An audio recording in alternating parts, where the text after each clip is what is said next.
Welcome to The Right Show for Right Now. I'm Julissa Bermudez. I'm Sonia Richards-Ross. And it's time to put the culture back in pop culture. Right now on Central Ave. Her bad hair day left thousands scratching their heads while sparking countless spoofs and a national conversation about America's attitude with black women's hair. Plus, Kenan Thompson gets another night to shine while Netflix remembers the notorious B.I.G. Welcome to Central Ave. It's a big show tonight. Yes, big on controversy, but short on patience when it comes to viewers' acceptance and Twitter's tolerance for excusing perceived racist behavior, even if uttered on TV's most storied franchise. With one contestant being called out for her offensive past, the longtime host came to her defense, setting social media ablaze. Now, after hosting 25 seasons of the matchmaking juggernaut, the father of Bachelor Nation has been seemingly impeached. And the white-splaining Bachelor blow-up is tonight's central story.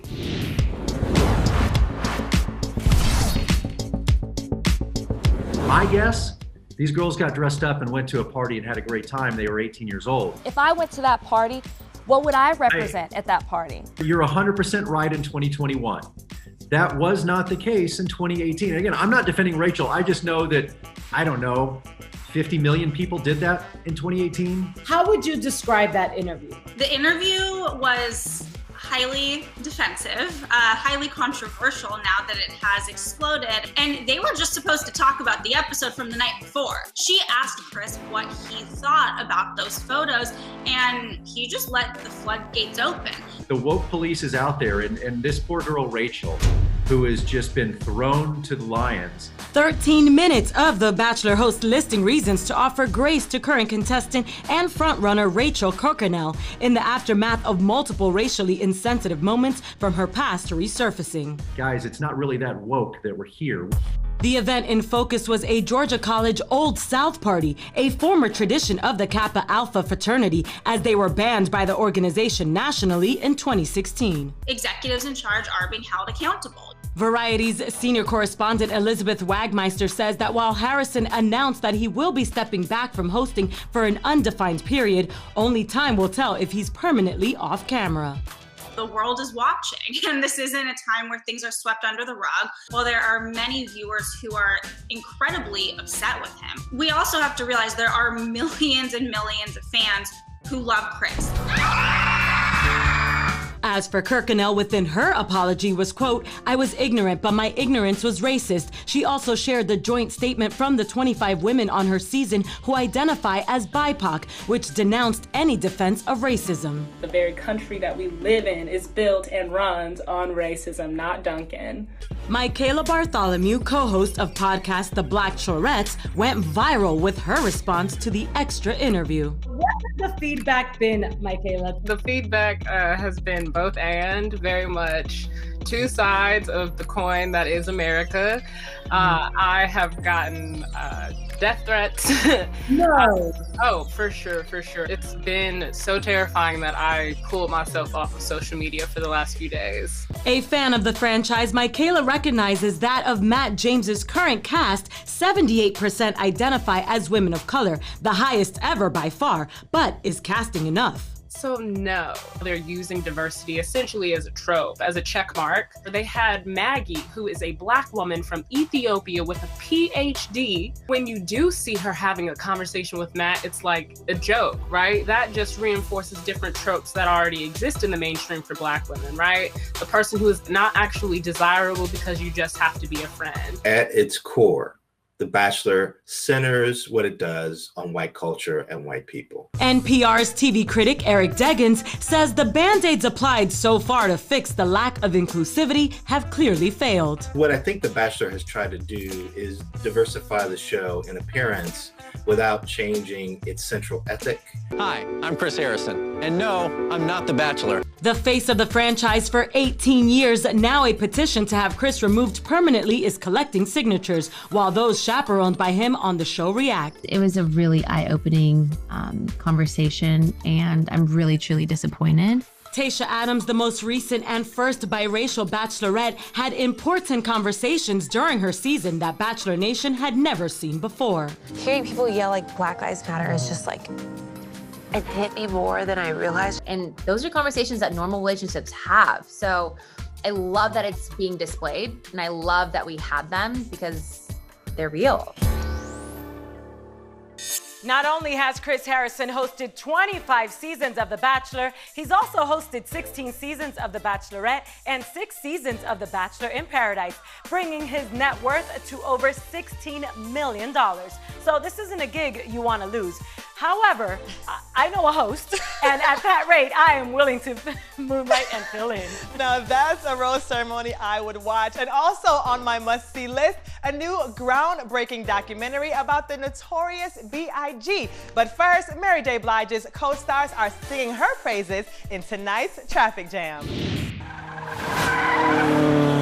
What was it like working with Jovan Adepo and Mary J. Blige? She was very cool and very open about a lot of things that with Jovan and I, we talked about so much.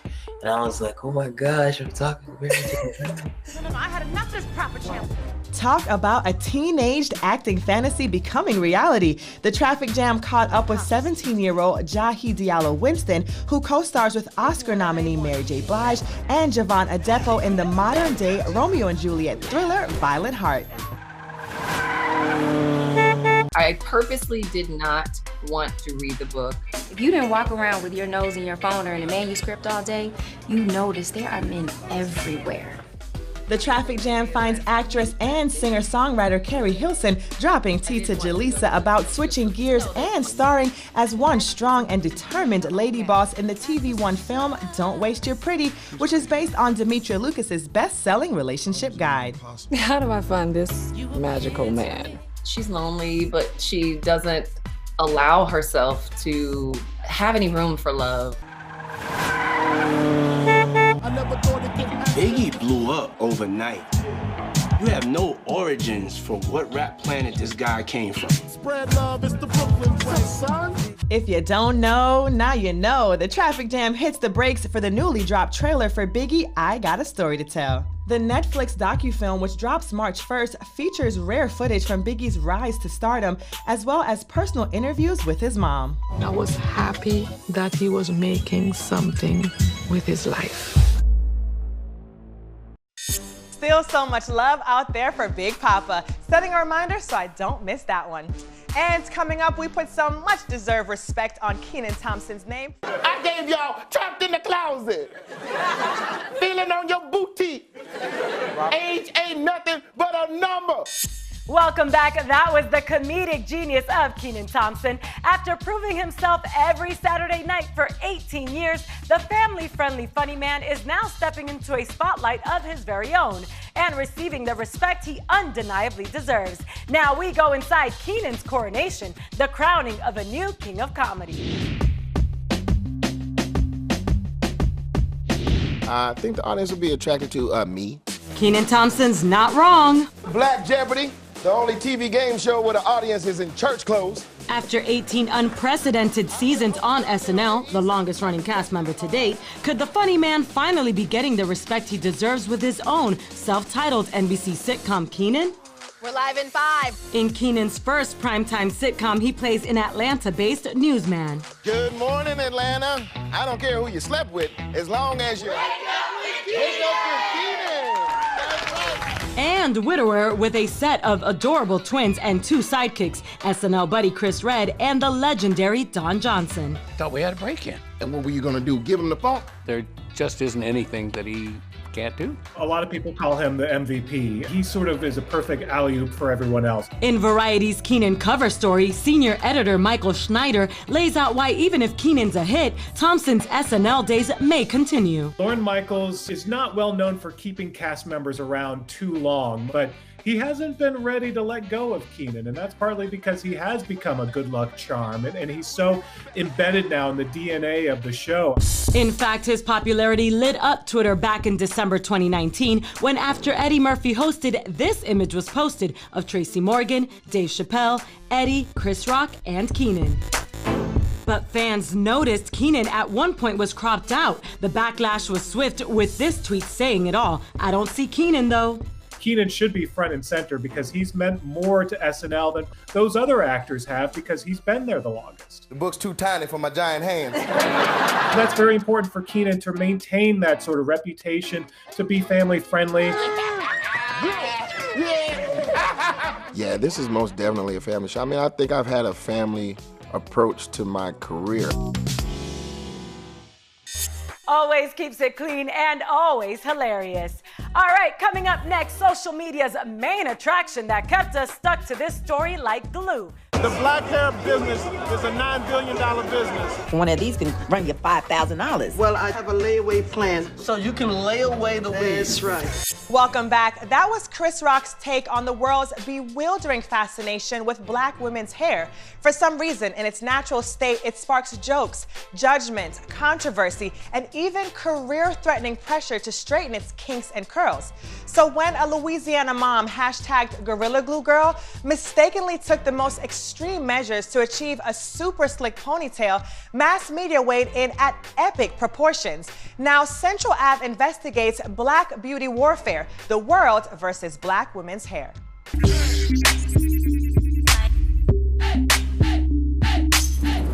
What has this experience been like for you, Tessica? It was scary, then scarier, then it was hurtful, then it was blessed. So I used this Gorilla Glue spray. Bad idea. Y'all, look, my hair, it don't move. Tessica Brown's self-inflicted sticky hair saga was viral gold. She was ridiculed for using Gorilla Glue as hairspray. I'ma pray for her. The attention led to Tessica's hair getting unstuck, as seen in TMZ's exclusive video. Calm down, okay?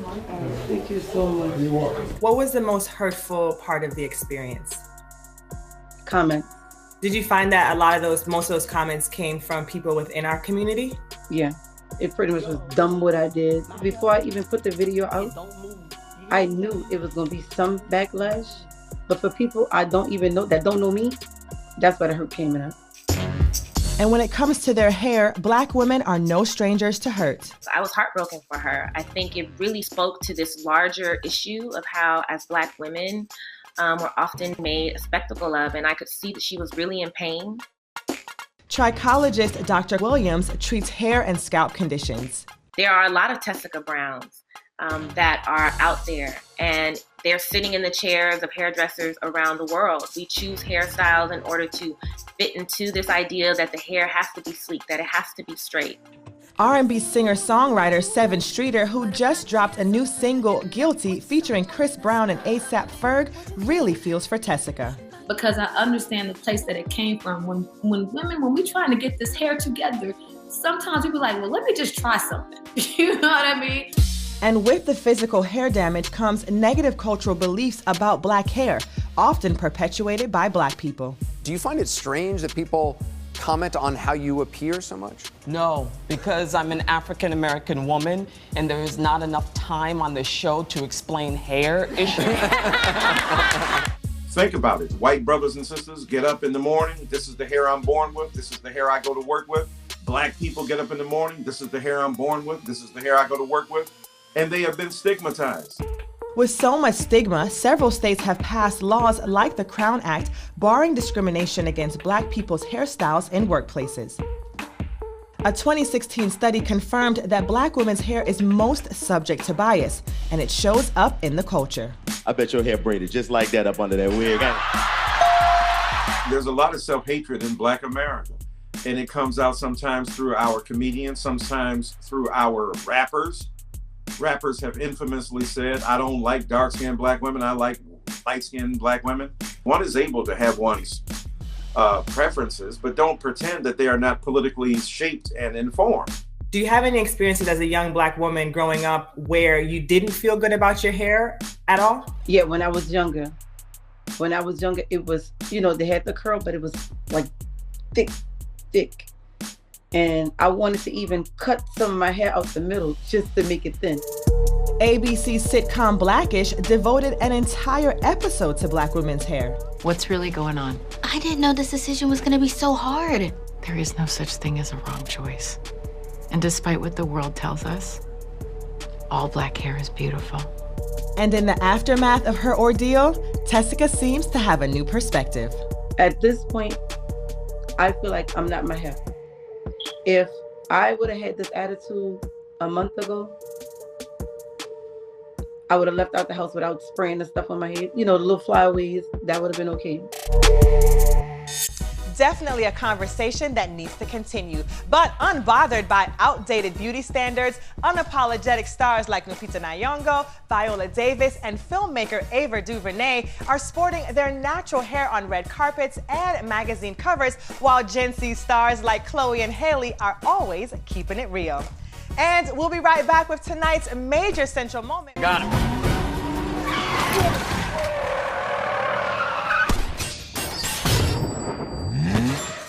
Welcome back. Of course, that was the explosive power of love when Brad Pitt and Angelina Jolie first collided on the set of Mr. and Mrs. Smith. While their real-life marriage didn't survive, the 2005 mega-hit thriller brought in almost $500 million at the box office. So it's no wonder why Amazon is now creating a series based on the film. But here's why this news seized tonight's central moment. The upcoming series will star Atlanta's Donald Glover and Fleabag's award-winning Phoebe Waller-Bridge. Talk about a power couple. Yep, that's right. The dynamic duo will also serve as executive producers. Good night, everybody. See you next time.